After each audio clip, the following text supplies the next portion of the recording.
ನಮಸ್ಕಾರ ಎಲ್ಲರಿಗೂ. Pulsar 125 carbon edition, Pulsar 125 ಅಂದ್ರೆ NS edition. So naked sports edition ತಗೋಬೇಕಾ ಇಲ್ಲ ಕಾರ್ಬನ್ ತಗೋಬೇಕಾ ಅನ್ನೋರಿಗೆ ಈ ವಿಡಿಯೋಲಿ ಕ್ಲಾರಿಫಿಕೇಶನ್ ಕೊಡ್ತೀನಿ. ಸೊ NS 125 ಆಗಿರ್ಬೋದು, ಪಲ್ಸರ್ 125 ಆಗಿರ್ಬೋದು, ನಾರ್ಮಲ್ ಆಗಿ ನಿಮಗೆ ವೆಹಿಕಲ್ ಅಲ್ಲಿ ಸಿಮಿಲರ್ ಬರುತ್ತೆ.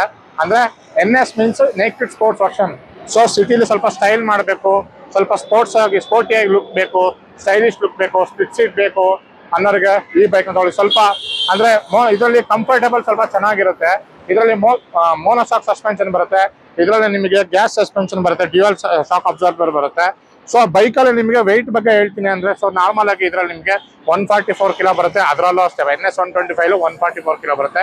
ಸೊ ಇದರಲ್ಲೂ LED ಹೆಡ್ಲೈಟು, ಇದರಲ್ಲೂ LED ಹೆಡ್ಲೈಟು. ಸೊ ಇದರಲ್ಲಿ ನಿಮಗೆ LED ಇಂಡಿಕೇಟರ್ ಇದರಲ್ಲಿ ಬರಲ್ಲ, NS 125 ಬರಲ್ಲ. ಇದರಲ್ಲಿ LED ಇಂಡಿಕೇಟರ್ ಕೂಡ ಬರುತ್ತೆ. ಸೊ ಓವರ್ ಆಲ್ ಪ್ರೈಸ್ ಬಗ್ಗೆ ಹೇಳ್ಬೇಕಂದ್ರೆ 92,000 ಆಗುತ್ತೆ ಎಕ್ಸ್ ಶೋರೂಮ್ ಪ್ರೈಸ್. ಇದು ನಿಮಗೆ 99,000 ಎಕ್ಸ್ ಶೋರೂಮ್ ಪ್ರೈಸ್ ಆಗುತ್ತೆ. ಮೈಲೇಜ್ ಬಗ್ಗೆ ಹೇಳ್ಬೇಕು ಅಂದ್ರೆ, ಸೊ ಇದು ನಿಮಗೆ 50+ ಮೈಲೇಜ್ ಬರುತ್ತೆ. ಇದು ಅಷ್ಟೇ 50+ ಮೈಲೇಜ್ ಬರುತ್ತೆ. ಸೊ ನಾರ್ಮಲ್ ಆಗಿ ನಿಮಗೆ ಯಾರ್ಯಾರು ಸ್ವಿಗ್ಗಿ ಝೊಮ್ಯಾಟೊ ಮಾಡ್ತೀರಾ ಅವರಿಗೆಲ್ಲ ಈ ಬೈಕ್ ಒಂದು ಯೂಸ್ಫುಲ್ ಆಗಿರುತ್ತೆ. ಯಾಕಂದ್ರೆ ನಾರ್ಮಲ್ ಸಿಟಿ ಓಡ್ಸಕ್ಕೆಲ್ಲ ಚೆನ್ನಾಗಿರುತ್ತೆ, ಯಾವ್ದೇ ತರ ಹೈಟ್ ಇರಲ್ಲ. ಮತ್ತೆ ಇದು ಸ್ವಲ್ಪ ಹೈಟ್ ಬರುತ್ತೆ, ಸೀಟ್ ಹೈಟ್ ಸ್ವಲ್ಪ ಜಾಸ್ತಿ ಇರುತ್ತೆ. ಸ್ವಲ್ಪ ಅಂದ್ರೆ ಅಂತವ್ರಿಗೆ ಸೀಟ್ ಹೈಟ್ ಜಾಸ್ತಿ ಇರುತ್ತೆ, ಅಂತವ್ರಿಗೆ ಸ್ವಲ್ಪ ಇದಾಗುತ್ತೆ. ಸ್ವಲ್ಪ ಕುಳ್ಳ ಇರೋರಿಗೆ ಈ ಬೈಕು ಪ್ರಿಫರ್ ಮಾಡ್ತೀನಿ. ಸೊ ಓವರ್ ಆಲ್ ನಿಮಗೆ ಫೀಚರ್ಸ್ ಬಗ್ಗೆ ಹೇಳ್ಬೇಕಂದ್ರೆ, ಇದರಲ್ಲಿ ನಿಮಗೆ 3 ರೈಡಿಂಗ್ ಮೋಡ್ ಬರುತ್ತೆ: ರೋಡು, ರೈನು, ಆಫ್ ರೋಡು. ಇದರಲ್ಲಿ ಯಾವುದೇ ತರ ರೈಡಿಂಗ್ ಮೋಡ್ ಬರೋದಿಲ್ಲ.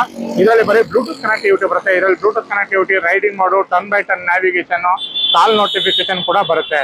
ಸೊ ಸ್ಪೆಷಲ್ ಆಗಿ ಹೇಳ್ಬೇಕಂದ್ರೆ, ನೀವು ನನ್ನ ಪರ್ಸನಲಿ ಹೇಳೋದಾದ್ರೆ, ನನ್ನ ಹತ್ರ ಇರೋದು ಪಲ್ಸರ್ 125. ಸೊ 7 ವರ್ಷ ಆಯ್ತು. ಅದ್ರದ್ದು ಒಂದು ವಿಡಿಯೋ ಸಪ್ರೇಟ್ ಆಗಿ ಮಾಡ್ತೀನಿ. ಇಲ್ಲಿವರೆಗೂ ಯಾವುದೇ ತರ ನೆಗೆಟಿವ್ ಇದು ಬಂದಿಲ್ಲ. ಸೊ ಯಾವ ಬೈಕಲ್ಲೂ ನಿಮಗೆ ನೆಗೆಟಿವ್ ಫೀಡ್ಬ್ಯಾಕ್ ಇಲ್ಲ. ಸೊ ಯಾವ ಬೈಕ್ನ ಬೇಕಾದ್ರೂ ನೀವು ತಗೋಬಹುದು. ನನ್ನ ಪ್ರಕಾರ ಹೇಳ್ಬೇಕಂದ್ರೆ ಪಲ್ಸರ್ NS 125 ತಗೋತೀರಾ ಅಂದ್ರೆ ಬೆಸ್ಟ್ ಚಾಯ್ಸ್. ಯಾಕೆ ಅಂತ ಹೇಳಿದ್ರೆ, ನಿಮಗೆ ಸ್ವಲ್ಪ ಸ್ಟೈಲಿಶ್ ಆಗಿರುತ್ತೆ. NS 200 ಲುಕ್ ಅದೇ ತರ ಲುಕ್ ಬರುತ್ತೆ ಅಂತ ಹೇಳ್ತಾ ಈ ವಿಡಿಯೋನ ಮುಗಿಸಿದ್ದೀನಿ. ಧನ್ಯವಾದಗಳು.